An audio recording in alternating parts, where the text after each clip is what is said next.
Jika kita memang ingin kelakuan kita bersih, maka pertama sekali yang harus kita selidiki adalah hati kita.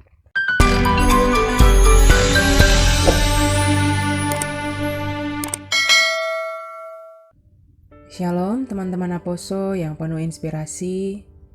Apa kabarnya hari ini? Semoga kita semua tetap dalam perlindungan Tuhan Yesus. Mari sebelum memulai renungan, kita menenangkan hati kita terlebih dahulu.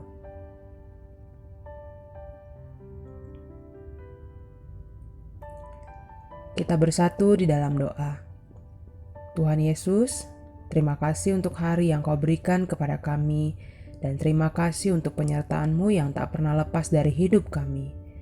Berkati hati dan pikiran kami, agar kami mampu memahami firman-Mu, serta melaksanakannya dalam hidup kami.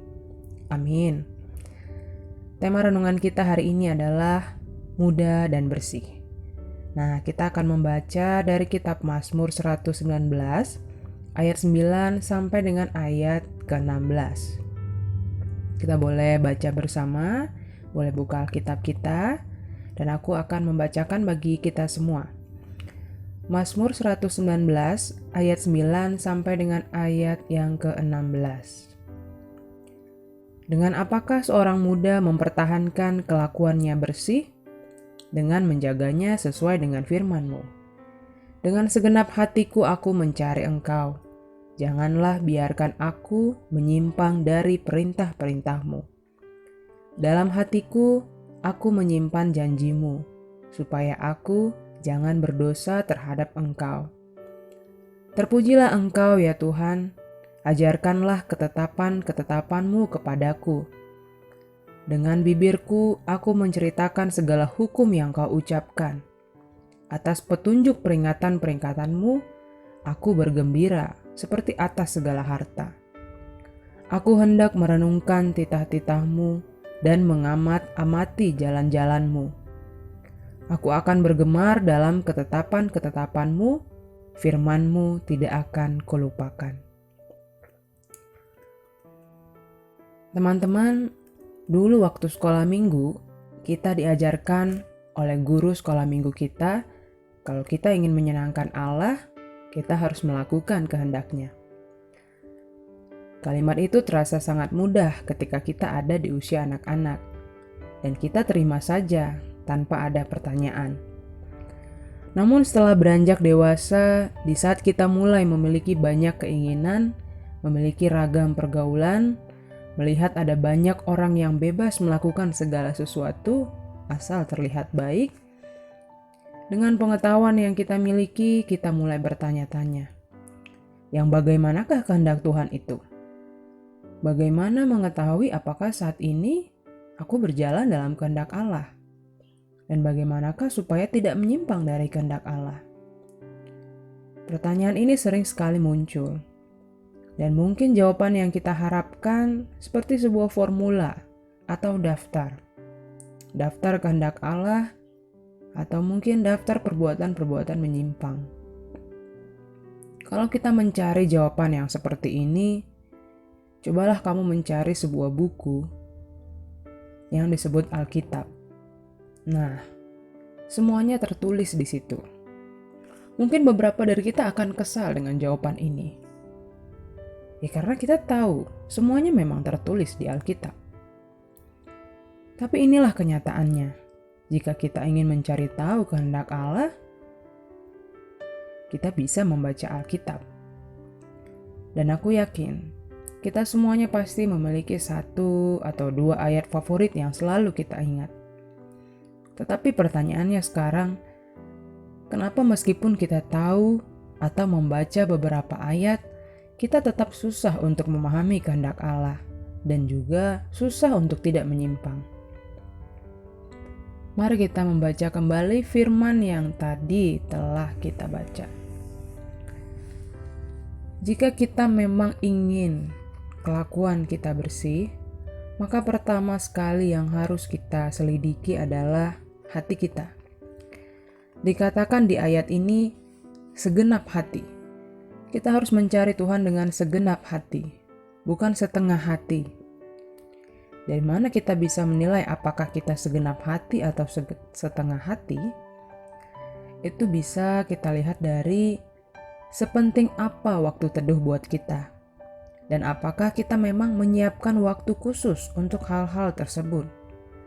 Atau hanya sekedar kalau sempat, kalau kerjaan saya sudah beres, kalau saya sudah selesai ujian. Lalu yang kedua, setelah kita mencari Tuhan dengan segenap hati, maka simpanlah juga apa yang kita dapatkan itu di dalam hati kita. Baik memang kita mencatat, baik pula jika kita membagikannya di media sosial kita, agar orang tahu kebaikan Tuhan. Tapi yang terpenting, kita harus menyimpannya di dalam hati kita. Yang ketiga, mintalah tuntunan Allah setiap saat. Hal ini sebagai bentuk kesadaran kita kalau kita tidak bisa tanpa Allah. Teman-teman, menjaga kelakuan tetap bersih itu kita berjuang bersama dengan Tuhan. Tidak sama dengan ketika kita berdoa, lalu Tuhan kita tinggalkan di dalam kamar. Kita berjuang dengan kekuatan kita di luar sana. Lalu malamnya kita kembali berdoa dan menyampaikan laporan. Ada yang gagal, ada yang berhasil. Bukan begitu teman-teman. Itu sama saja kita mengandalkan diri sendiri, lalu Tuhan hanya kita jadikan sebagai pemeriksa saja. Yang Tuhan inginkan adalah kita baca firman-Nya, atau yang seperti ini kita lakukan, mendengarkan podcast, lalu kita berdoa. Dan ketika kita melakukan aktivitas kita, sertakan Tuhan juga. Tuhannya ikut dibawa. Kita bisa melatihnya dengan selalu bertanya pada Tuhan dalam hati kita. Saat kebingungan, Tuhan aku harus bagaimana? Saat dalam ketakutan, Tuhan tolong aku. Saat dalam kesedihan, Tuhan kuatkan aku. Dia ingin dilibatkan dalam segalanya. Yang terakhir, renungkanlah itu setiap saat dan teruslah untuk tetap suka kepada firman Tuhan. Setelah kita mempelajari ayat ini, ternyata tahu atau hafal beberapa ayat itu tidaklah cukup, teman-teman. Sama seperti yang kita renungkan kemarin.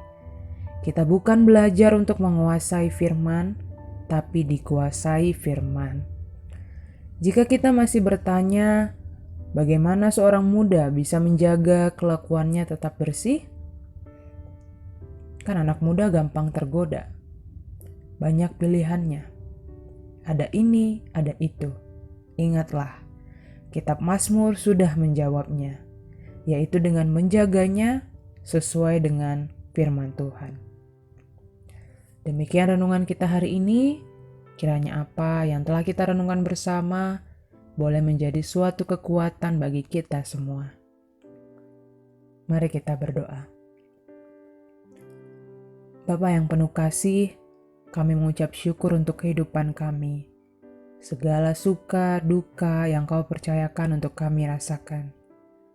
Bapa, dalam masa muda kami ini, Engkau mengetahui segala kenakalan kami. Mungkin itu tersembunyi bagi manusia, tapi tidak tersembunyi di hadapan-Mu. Kami malu Tuhan, kami mohon ampun Tuhan.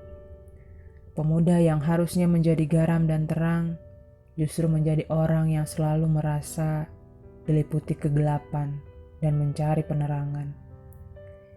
Ya Bapa, setelah kami merenungkan firman-Mu hari ini, kuatkan dan teguhkanlah hati kami, agar kami bisa setia dan taat dalam menjaga kelakuan kami bersih sesuai dengan firman-Mu. Dan kami juga rindu Tuhan, agar kami seluruh Naposo HKBP dimanapun berada, tidak menyia-nyiakan masa muda kami ini. Apalagi di tahun pelayanan Zending ini, biarlah kami juga boleh mengambil bagian dalam penginjilan, agar semakin banyak orang mengenal Yesus, Sang Juru Selamat dunia. Terima kasih banyak ya Tuhan untuk firman-Mu hari ini. Ke dalam tangan-Mu kami serahkan seluruh kehidupan kami. Amin. Selamat beraktivitas kembali teman-teman. Tuhan Yesus memberkati kita semua.